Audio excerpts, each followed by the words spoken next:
Okay, we were talking about intermolecular forces and distinguishing between the bonds inside a molecule and the bonds between two different molecules. So we have this decision tree right here where you can ask, is the molecule polar or nonpolar? And you need to draw the Lewis structure for that. So you have to know what's on the central atom, and from that and the differences in electronegativities, you have to decide whether the molecule as a whole is polar or nonpolar. If it's polar, then we're going to look for very specific bonds. We're going to look for HF, HO, or HN. If it has one of those, then it will have hydrogen bonding. If it does not, then there's no hydrogen bonding. So when I do these, I like to consider all of the forces from weak to strong. So for example, for N2, this will have London dispersion forces. And NO will have a similar amount of London dispersion forces. And then we'll look at dipoles. Is one of these polar? Nitrogen is nonpolar. NO is two different nonmetals, so this is polar, and therefore it's going to have dipole-dipole forces. So this one will have the stronger intermolecular forces. As we go through H2S and H2O, these are both bent molecules. Right? You should have drawn those Lewis structures, and the central atom has two lone pairs. And bent molecules often give us a small dipole. So they both have a similar amount of London dispersion. They both have dipole-dipole. But when we think about hydrogen bonding, water has hydrogen bonding, so it will have a higher boiling point. On the next one, we're looking at two nonpolar molecules. Both of these share electrons equally. So they both have London dispersion forces and nothing else. So how do we decide which one has stronger forces when we're comparing London dispersion forces? For this one, we're going to pick bromine because it has a higher molar mass. So more electrons. I'll just write that one. And then we get to this here. We should have looked at the shapes. What are the shapes on these molecules? So CO2 is linear, and then OF2 has a bent shape, which means that the dipoles in CO2 cancel out perfectly. The bent molecule, those dipoles don't cancel out, so that should have stronger intermolecular forces. So notice that when we're talking about inside one molecule, the bonds that hold atoms together, we're going to be looking at part one, ionic, polar covalent, or nonpolar covalent. Now, if we're looking at the things that hold two molecules together, then we'll look at something from category 2, London dispersion forces, dipole-dipole, or hydrogen bonding. So as we take a look at these molecules, in A, we're looking at something inside the molecule. That's between an O and an H, so that is going to be polar covalent bond. If we're looking at B, that's the interaction between the lone pair on oxygen and the hydrogen that's on oxygen. So that is our H bonding. In oxygen, A this time is showing between two different molecules. And there's an O connected to an O in each molecule. Oxygen's nonpolar, so that is just going to have London dispersion forces between them. And then inside the molecule, holding the oxygens together, that is going to be a nonpolar covalent bond. The next one's a little bit more challenging, a little bit trickier. All right, oh, HCN. Okay, this one is tricky. There were lots of questions on this one. So I'm going to write the molecules, the atoms inside the molecules. Here we have a hydrogen, a carbon, and a nitrogen. So you can draw the Lewis structure on that.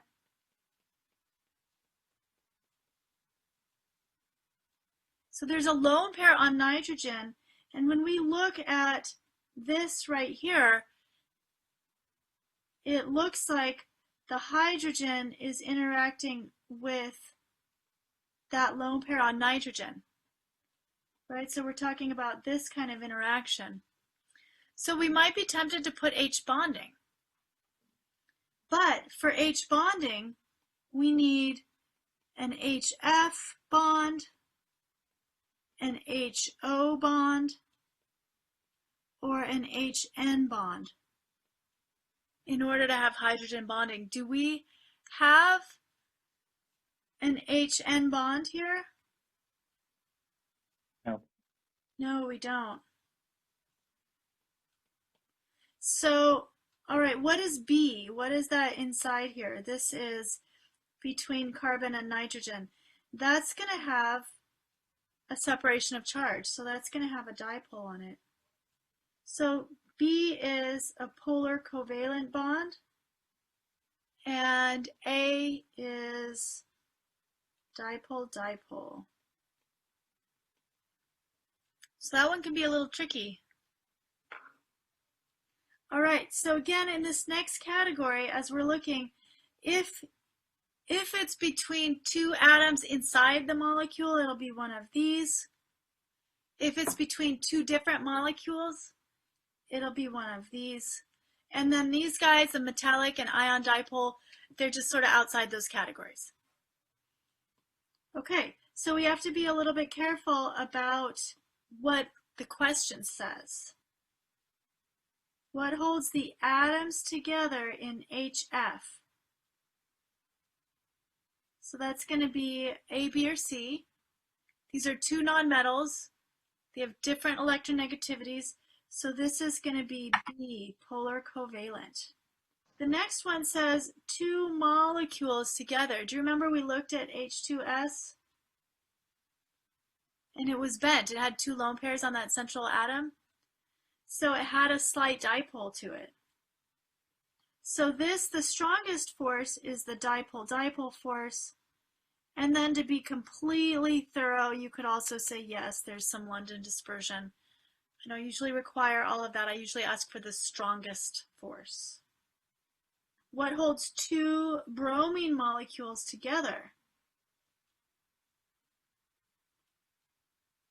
That's going to be one of these from the center category.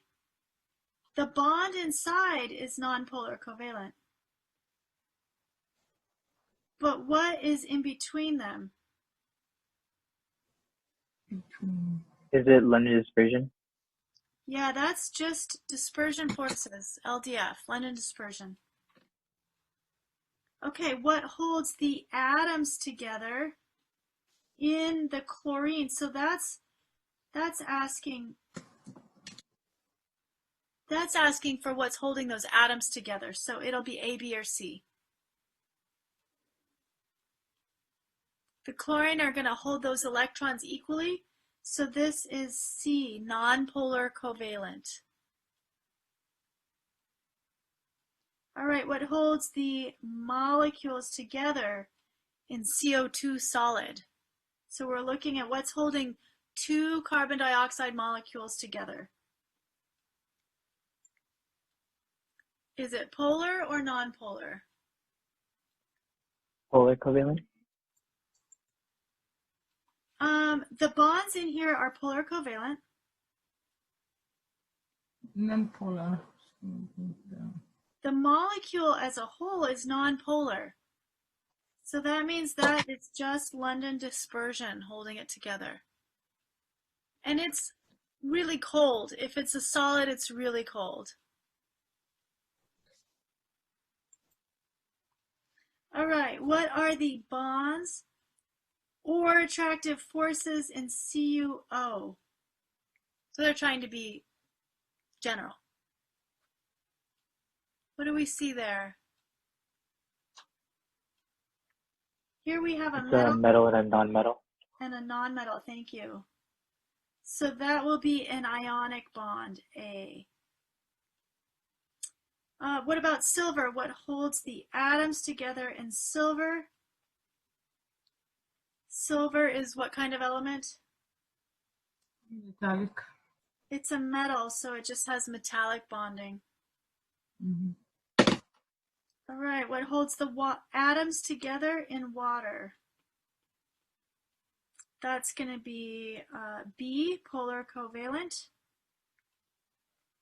All right, this one's a little trickier. I left some room to draw pictures. So what is broken when NaCl dissolves in water? So we can look back at that picture. It looks like this. So let's draw something like that for this problem.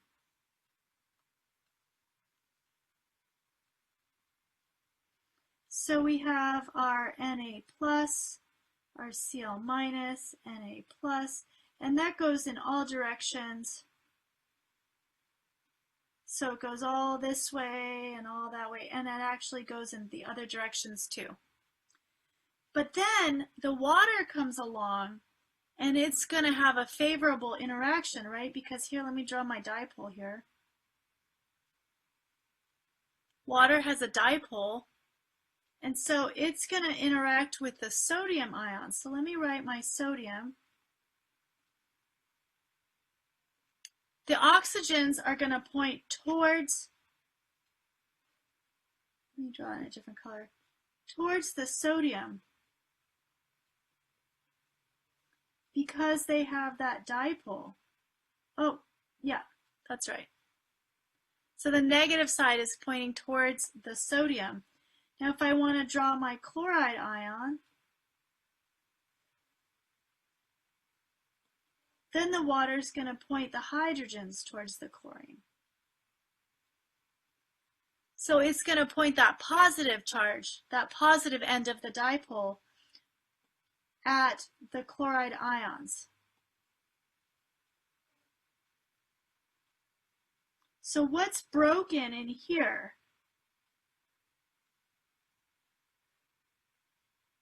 That one is going to be A, ionic bonds.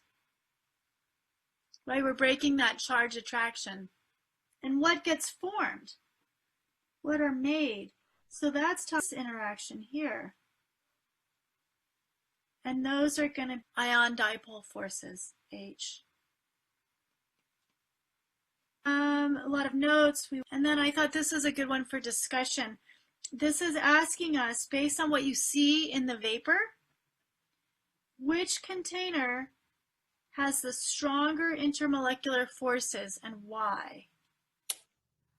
It has lots of vapor. And what does that tell us about how it is in the liquid? So it's easy to escape. Yeah, and so the intermolecular forces here, are they stronger or weaker? If it's easy to escape, then these are weaker.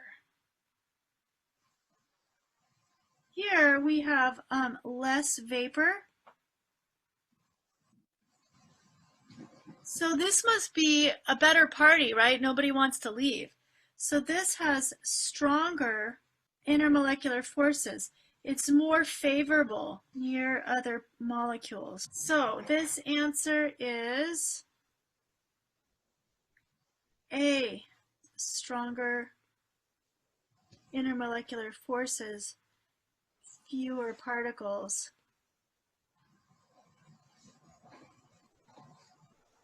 Go into the vapor at that temperature. Stronger intermolecular forces means higher boiling point and melting point and lower vapor pressure.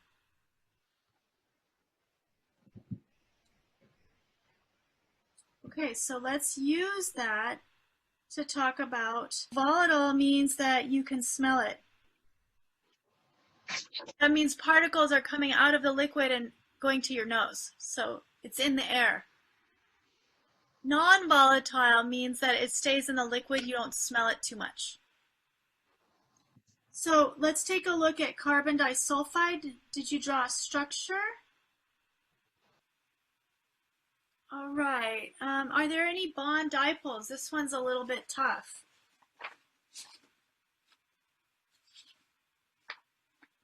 I think they're both 2.5. So this is going to be nonpolar. Even if there is a dipole, they're equal and opposite. So these intermolecular forces are what? What is the intermolecular force for nonpolar molecules?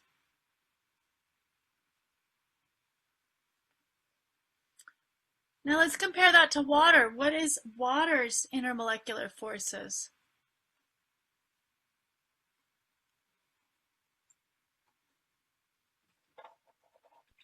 Is it polar covalent and dipole dipole? Yeah, I mean, it's polar covalent bonds, but it's special. It's a special one. What's so special about water? It's hydrogen bonding. Yeah, the hydrogen bonding. Exactly. It's got 2 hydrogen bonds per molecule. It's huge. It also has some LDF, but in comparison to that, hydrogen bonding's way more important. Okay, so water's intermolecular forces are stronger or weaker than CS2? Stronger. Stronger. So will it have a higher or lower vapor pressure? If we have stronger intermolecular forces, then it's harder for the gas to reach your nose. It's going to have a lower vapor pressure. So water has stronger intermolecular forces. It's going to have a lower vapor pressure. What about the boiling point? Going to be higher. Yeah. Okay, so for CO and O2, oxygen is nonpolar, CO is polar. So I would expect this to have a dipole-dipole interaction and a higher boiling point. We just looked that up. That was pointed out that it's got just a slightly lower boiling point. This says minus 191.5 degrees C, and this one is minus 183 degrees C, which is a little bit warmer. So what that tells me is that those 4 electrons difference, right? The size in the electrons, carbon dioxide has 16 plus 12. Is that even right? That's the mass. I'm thinking of the mass. But if we think about it in terms of the electrons, this has 14 electrons and this has 16 electrons. But even that difference of 2 electrons at that low temperature makes a difference. It makes a bigger difference than the dipole. So I found that surprising. From our model, we would expect CO to have the higher boiling point just looking at that dipole-dipole. So there you go. Every time you think you understand it, there's something that just tells you some new information, right? Then that tells me that that extra electron density makes a bigger difference in these low, low temperatures. These are degrees C. All right, between HF and HCl, these have similar dispersion. They both have dispersion. They both have bond dipoles, right? But what else? HF has hydrogen bonding. Hydrogen bonding. That's right. So this one's a little bit tricky. That hydrogen bonding for HF molecule, that one wins. All right, and then if we're looking at chlorine versus fluorine,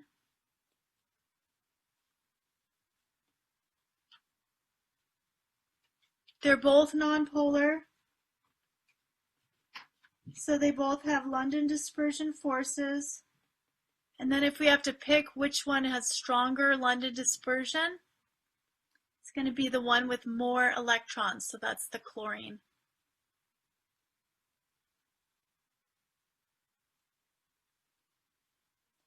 All right, let's take a look at acetone. We don't even need the structure, but actually it's up at the front. On page 1, I gave you that structure.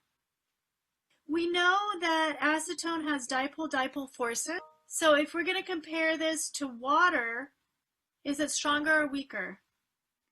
We have LDF is the weakest, and then dipole-dipole, and then H bonding.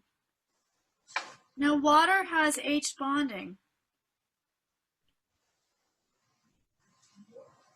So dipole-dipole is weaker than water's.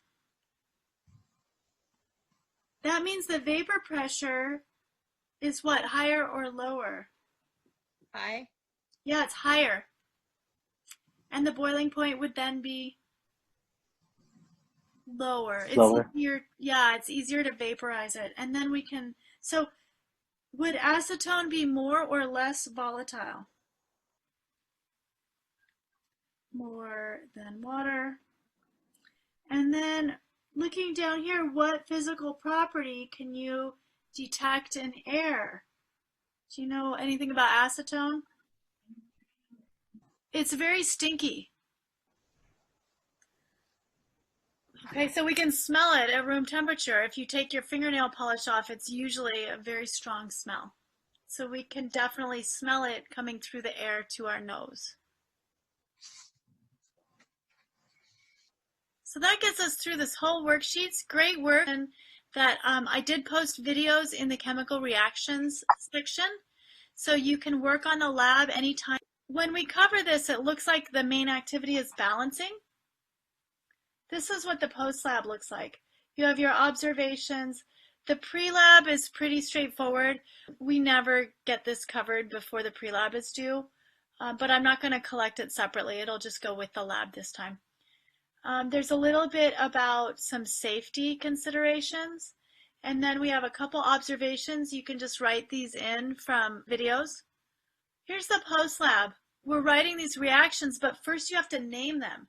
So really the skill that we're using in this section is naming. So for example, when it says, okay, give me copper sulfate, you have to write the formula from that. So you have to know what the name means and be able to write the formula. And that's the next section we're going to cover. So you can work on the post-lab, and it's a good way to get practice, and also you'll get points for that. And then the final thing we'll do is balance those reactions. So by the time it's due, we will definitely have covered all of those things. For those of you who want to get started, you're welcome to work on it anytime. Yeah, thank you.